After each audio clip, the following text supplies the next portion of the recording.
नमस्कार। आज हम लोग मध्यकालीन भारत में नारी शिक्षा पर एक निबंध लिखिए प्रश्न को देखने वाले हैं। भारत में मुस्लिम शासन के समय पर्दा एवं मुसलमानों तथा हिंदुओं में भी प्रचलित थी। हिंदुओं में बाल विवाह की प्रथा भी प्रचलित थी, अतः अत्यंत कम लड़कियां बचपन में शिक्षा प्राप्त करती थीं तथा महिला शिक्षा की बिल्कुल अवहेलना कर दी गई थी। परंतु शाही घरानों और अमीर परिवार की स्त्रियों के लिए शिक्षा की व्यवस्था आवश्यक थी। यही कारण है कि कुछ महिलाओं गुलबदन बेगम, सलमा सुल्ताना, नूरजहां, मुमताज महल इत्यादि उच्च वर्ग की शिक्षा संपन्न थी। मजूमदार रायचौधरी दत्त ने लिखा है, प्रायः प्रत्येक मस्जिद में संलग्न मकबरा होता था जिसके आसपास के बालक और बालिकाएं प्राथमिक शिक्षा ग्रहण करते थे। शाही घराने और धनी परिवार की लड़कियां अपने घरों में ही शिक्षा प्राप्त करती थी। हिंदुओं में मध्यम वर्ग के व्यक्तियों की लड़कियां स्कूल में लड़कों के साथ प्राथमिक पाठशाला में शिक्षा प्राप्त करती थी एवं उनमें कुछ को धार्मिक साहित्य का ज्ञान था। 18वीं शताब्दी में महिला शिक्षा का इतना अधिक पतन हुआ कि 19वीं शताब्दी में केवल 2% नारियां ही शिक्षित थीं। ब्रिटिश काल में महिला शिक्षा।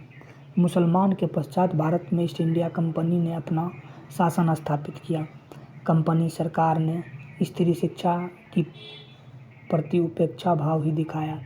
इस शासनकाल में लड़कियां विद्यालय में प्रवेश लेती थी। प्रोटेस्टेंट मिशनरियों तथा कैथोलिक मिशनरियों ने महिला शिक्षा के प्रसार कुछ प्रयास अवश्य किए। सन 1850 में ही सर्वप्रथम महिला शिक्षा के प्रसार में सरकार की सहायता प्रदान हुई। ब्रिटिश काल में महिला शिक्षा काल को 4 कालों में विभक्त किया गया है। पहला सन 1854 से 1882 तक, दूसरा सन 1882 से 1902 तक, तीसरा सन 1902 से 1917 तक, चौथा सन 1917 से 1947 तक, सन 1854 से 1882 तक। सन 1854 के शिक्षा महाधिकार पत्र वुड के घोषणा पत्र के अनुसार मद्रास में लड़कियों के स्कूल की संख्या 256, मुंबई में 65, बंगाल में 288, उत्तर पश्चिम प्रांतों में 17 थी। इस वुड घोषणा पत्र के द्वारा सरकार ने महिला शिक्षा के लिए आर्थिक सहायता का वचन दिया और सीधी कार्रवाई करने का भी वचन दिया। सन 1882 तक लड़कियों के लिए 2600 प्राथमिक विद्यालय, 81 उच्च माध्यमिक विद्यालय, 15 शिक्षण संस्थान तथा 1 महाविद्यालय की स्थापना हो चुकी थी। सन 1882 से 1902 तक हंटर आयोग 1882-83 में सुझाव दिया था कि पब्लिक फंड का अधिकांश भाग महिला शिक्षा में लगाना चाहिए और उनके उदारतापूर्ण सहायता अनुदान देना चाहिए।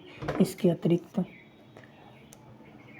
ब्रह्म समाजवासियों, पारसियों और भारतीय ईसाइयों ने भी लड़कियों के लिए विद्यालय खोलने की होड़ सी लग गई। परिणाम स्वरूप 1902 के अंत तक 12 महिला महाविद्यालय, 468 माध्यमिक विद्यालय, 5650 प्राथमिक विद्यालय, 45 प्रशिक्षण संस्थान महिलाओं के लिए स्थापित किए जा चुके थे। सन 1901-1902 में 76 महिलाएं मेडिकल महाविद्यालयों में तथा 166 मेडिकल विद्यालय में थीं।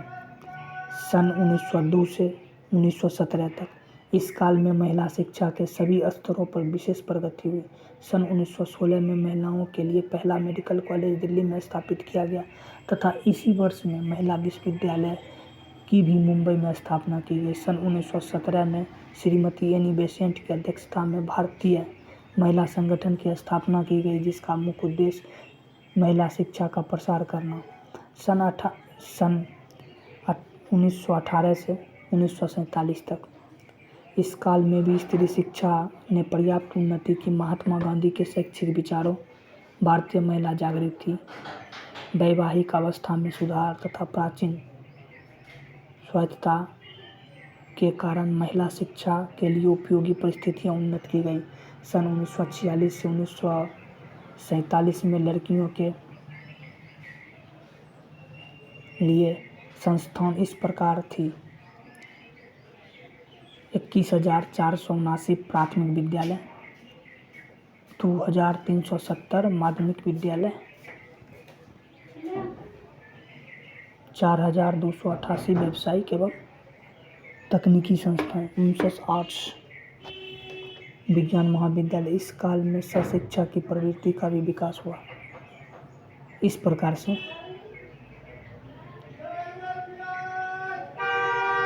प्रकार से माध्यमिक काल में नारी शिक्षा पर निबंध समाप्त होता है।